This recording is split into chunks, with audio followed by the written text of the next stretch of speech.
Assalamualaikum warahmatullahi wabarakatuh. Perkenalkan, nama saya Dila Abistasari, kelas 4G NIM 292. Ingin mempresentasikan tentang pendidikan inklusi. Pendidikan inklusi itu terbagi menjadi pendidikan segregatif, yaitu merupakan pendidikan yang memisahkan anak berkebutuhan khusus dengan anak normal lainnya. Kemudian pendidikan integratif sendiri, sistem pendidikan yang sama dengan anak kebutuhan khusus dengan anak normal lainnya. Kemudian pendidikan inklusi yaitu sistem pendidikan yang mewadahi anak yang berkebutuhan, yakni anak yang berkebutuhan khusus. Kemudian sistem penyelenggaraan pendidikan inklusif sendiri harus dikembangkan dengan melihat faktor apa yang diperlukan dan kualitas apa yang diinginkan sehingga sistem pendidikan dapat dilaksanakan dengan baik. Jenis-jenis anak berkebutuhan khusus. Yang pertama, anak berkebutuhan khusus tunalaras, yaitu gangguan yang dalam bentuk perilaku menyimpang aturan dan norma-norma sosial akibat terganggunya perkembangan perilaku emosi sosial pada anak sehingga mengalami kesulitan pada dirinya maupun orang lain. Kemudian yang kedua, anak berkebutuhan khusus tunadaksa, yaitu penyandang kelainan atau kecacatan pada sistem otot, tulang, dan persendian yang mengakibatkan sistem koordinasi, komunikasi, adaptasi, mobilisasi, dan perkembangan perilakunya terhambat. Kemudian yang ketiga, anak berkebutuhan khusus tunanetra, yaitu sebagai penyandang cacat atau kelainan yang mengalami gangguan pada penglihatannya. Kemudian yang keempat, anak berkebutuhan khusus tunarungu, yaitu anak yang mengalami gangguan pada pendengarannya. Dan yang selanjutnya yang kelima, anak berkebutuhan khusus tunagrahita, merupakan gangguan pada terhambatnya atau hambatan pada keterbelakangan mental yang berbeda dengan anak normal lainnya. Kemudian anak berkebutuhan khusus yang berkesulitan belajar itu terbagi menjadi tiga, yaitu disleksia, disgrafis, dan diskalkulia. Disleksia sendiri merupakan anak yang berkesulitan belajar dalam membaca. Kemudian disgrafis sendiri itu anak yang mengalami kesulitan belajar dalam menulis. Dan yang terakhir, diskalkulia, yaitu anak yang mengalami kesulitan belajar dalam berhitung. Kemudian anak berkebutuhan khusus dengan lambat belajar, yaitu anak yang mengalami gangguan dalam lambat belajar, berpikir, merespon, dan adaptasi sosial. Yang keenam, anak berkebutuhan khusus, cerdas istimewa, dan bakat istimewa, merupakan anak yang memiliki kemampuan unggul di atas rata-rata atau anak normal lainnya dalam intelektual sehingga memerlukan pelayanan kebutuhan khusus. Kemudian yang ketujuh, anak berkebutuhan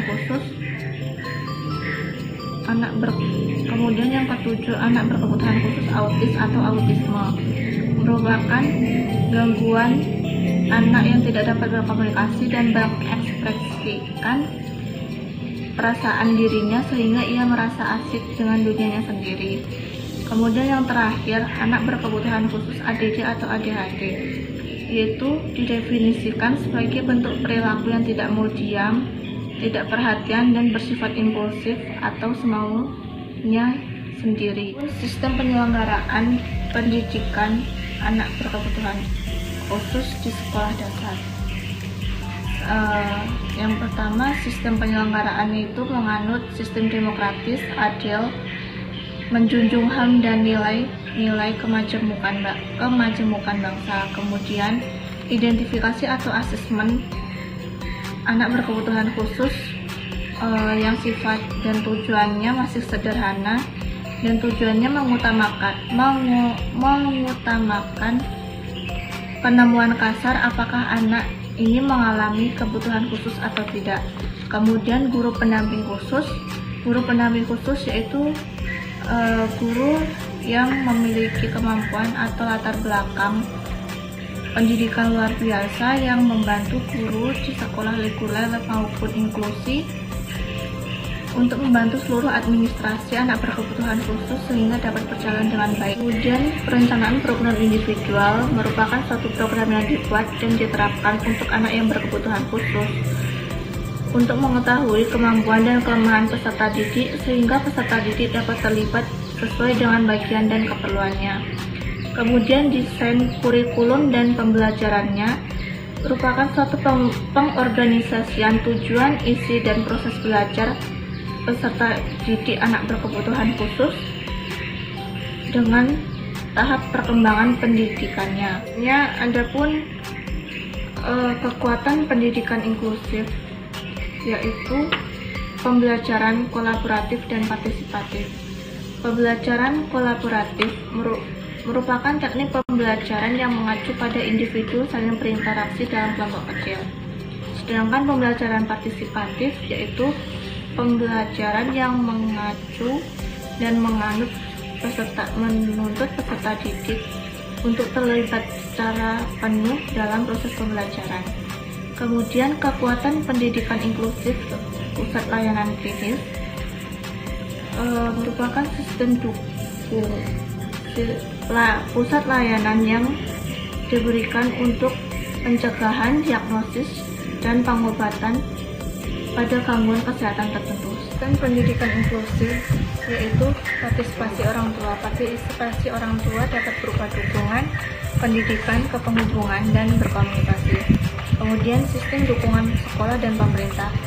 Sistem dukungan sekolah dapat berupa visi misi sekolah, kurikulum, model dan strategi pendidikan yang digunakan, kemudian sarana dan prasarana, kemudian karakteristik atau ciri anak ABK, kemudian lingkungan yang ramah dan mampu bekerja sama dengan penyelenggara kesehatan.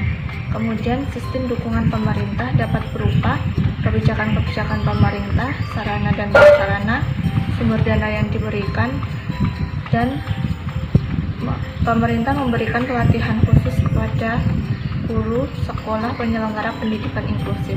Hanya itu yang bisa saya sampaikan. Kalau ada salah-salah, jangan saya